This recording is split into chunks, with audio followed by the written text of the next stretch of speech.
رسول کا ہو اس کو گلے سے لگاؤ۔ اعلیٰ حضرت امام اہل سنت رضی اللہ تعالی عنہ وردہ عنہ وہ نابغہ روزگار شخصیت ہیں کہ جو اپنے دور پاک کے اندر اپنی کتب کی تحریر، اپنی تعلیمات، اپنے نظریات اور اپنے تسلب، اور جو اللہ رب العالمین جل وعلا نے انہیں استعداد اور صلاحیت عطا فرمائی تھی اور جو زہد و تقوی اور ملکہ عطا فرمایا تھا، تو یقیناً میں کیا کہہ سکتا ہوں بلکہ اس دور کے آپ کے معاصر علماء نے بھی کہا تھا کہ مجدد میت حاضرہ، کہ یہ اس صدی کے عظیم مجدد ہیں۔ سبحان اللہ رب العالمین جل وعلا نے، کیونکہ حضور سید عالم صلی اللہ علیہ وسلم کی امت کا نکھار یہ ہے کہ جناب رسول کریم صلی اللہ علیہ وسلم پر تو نبوت کا درجہ ختم ہو گیا، یعنی حضور سید عالم خاتم النبیین ہے، نبوت کے زمانے بھی اور نبوت کے رتبے بھی آپ علیہ الصلوۃ والسلام کی ذات مبارکہ پر ختم ہوئے، اور اسی دین نے قیامت تک باقی رہنا، اور اتنے لمبے عرصے تک دین کی تجدید، احیاء، تازگی۔ وقت جیسا جیسا حافظ صاحب گزرتا ہے تو لوگوں کے مزاجوں کے اندر، نظریات کے اندر پھیکا پن آ جاتا ہے، یہ انسان کی طبیعت کے اندر گویا کہ ایک لحاظ سے جو ایک اس کی کمزوری واقع ہوئی ہے، لیکن اللہ رب العالمین جل وعلا نے اس دین کی نصرت کے لیے، اس کی تائید کے لیے اور اپنے کتاب کے تحفظ کے لیے اور اس دین متین کی اس اصلی خوشبو اور تازگی کو برقرار رکھنے کے لیے اللہ رب العالمین جل وعلا نے اس حقیقت کا اعلان اپنے محبوب کریم کی زبان پاک سے فرما دیا کہ ان اللہ یبعث لہذہ الامہ علی رأس کل مئۃ سنۃ من یجدد لها دینہا، او کما قال علیہ السلام، کہ اللہ رب العالمین جل وعلا ہر 100 سال کے سرے پر،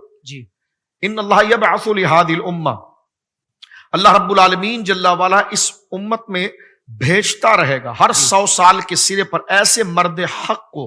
کہ جو دین کی احیاء کرے گا اور اس کی تجدید کرے گا، اور اس کے تمام نصوص، اس کے تمام عقائد، اس کے تمام نظریات اور اس کے تمام پیغام کو اس طرح وہ تر و تازہ کرے گا جس طرح رسول کریم صلی اللہ علیہ وسلم نے اس کو عطا فرمایا ہے اور دیا ہے۔ مرور زمانہ کے حوالے سے، زمانے کے آگے بڑھنے کے حوالے سے، سیاسی نشو و فراز، اتار و چڑھاؤ، زمانے کے اتار و چڑھاؤ، لوگوں کے مزاج کے اتار و چڑھاؤ کی وجہ سے جو لوگوں کے ذہنوں میں ایک پستی کی گرد پیدا ہو جاتی، لوگوں کے ذہنوں کی اس پستی کو توازن کی طرف لانے کے لیے اور ان کے مزاجوں کو اسلام سے ہم آہنگ کرنے کے لیے اور ان کے دلوں کے اندر رسول کریم صلی اللہ علیہ وسلم کی محبت اور اللہ کی توحید اور یکتائی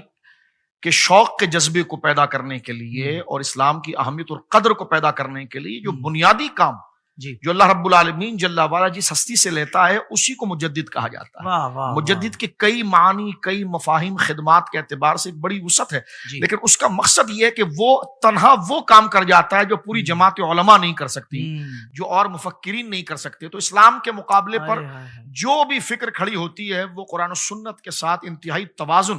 یعنی اس کی مزاج ایک، اس کے اندر ایک توازن ہوتا ہے، کیونکہ ظاہر سی بات ہے وہ نبوی تعلیم کا وارث ہوتا ہے جو قرآن کریم نے ذکر کیا، ثم اورثنا الکتاب الذین اصطفینا من عبادنا، وہ اللہ رب العالمین جل وعلا کا چنیدہ بندہ ہوتا ہے جو انبیاء کرام کے راستے پر چلتا ہے، تو اسے مجدد کہا جاتا ہے۔ وہ اپنا عقیدہ ایجاد نہیں کرتا بلکہ پچھلی صدیوں سے جو مسلم افراد سے اور اللہ کے برگزیدہ چنیدہ بندوں سے جو بات چلی آتی ہے اسی بات کو وہ آگے بڑھاتا ہے، اس دور کے تمام گویا کہ فتنوں سے اس عقیدے کی تبییض اور تنقیح کر کے اس کو امام کہا جاتا ہے۔ اور یقیناً امام اہل سنت امام احمد رضا خان فاضل بریلوی رحمہ اللہ کی کتاب دیکھنے کے ساتھ یہ کوئی محض ایک جذباتی جملہ نہیں ہے یا یہ کوئی قصہ کہانی نہیں ہے یا محض یہ کوئی عقیدت نہیں بلکہ یہ حقیقت ہے۔ آپ کی تحقیقات کو دیکھنے کے بعد یہ بات پتہ چل جاتی ہے کہ زبان مصطفیٰ کریم صلی اللہ علیہ وسلم سے جاری ہونے والا کلام جو صحابہ سے ہوتے ہوئے، ائمہ مجتہدین سے ہوتے ہوئے، امت کے اجلہ علماء سے ہوتے ہوئے جو آ رہا تھا،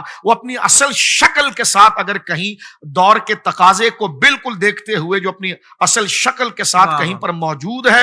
اور اس تمام تر حرمت کے ساتھ اگر موجود ہے تو وہ امام اہل سنت امام احمد رضا خان فاضل بریلوی نور اللہ مرقدہ کی تحقیقات میں وہ چیز پائی جاتی ہے جس میں افراط و تفریط نہیں، اس لیے کہ جو مجدد ہوتا ہے وہ محرف نہیں ہوتا اور جو محرف ہوتا ہے وہ مجدد نہیں ہوتا۔ تو مجدد وہ ہوتا ہے جو بات کو ایجاد نہیں کرتا، چیز کو تبدیل نہیں کرتا، آنے والی چیز پر جو اشکالات اور اس کو جو پراگندہ کیا جا رہا ہے اس کو وہ صاف ستھرا کر کے اسی شکل کے ساتھ جیسے پہلی تھی آنے والی امت تک پہنچا دیتا ہے۔ واہ شاہ جی واہ، سبحان اللہ سبحان اللہ۔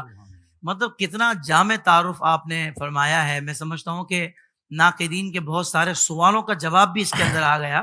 کہ مسلک اعلیٰ حضرت کوئی نئے مذہب کا، یہ کوئی نیا نام نہیں ہے، کوئی نئی تعلیمات نہیں ہے، یہ وہی اللہ اور اس کے رسول کی تعلیمات، قرآن و حدیث کی تعلیمات کو سید اعلیٰ حضرت نے بالکل ایک تحقیقات کے ساتھ بڑے صاف ستھرے انداز سے امت تک کو جو پہنچانے کا جو کام کیا ہے، اور اللہ پاک نے کیا برکت ان کی زندگی میں دے دی کہ اتنا بڑا کام اتنی مختصر سی زندگی میں آپ کر کے گئے کہ ماشاءاللہ قیامت تک کی آنے والی جو امت ہے ان کے لیے وہ رہنما ہے۔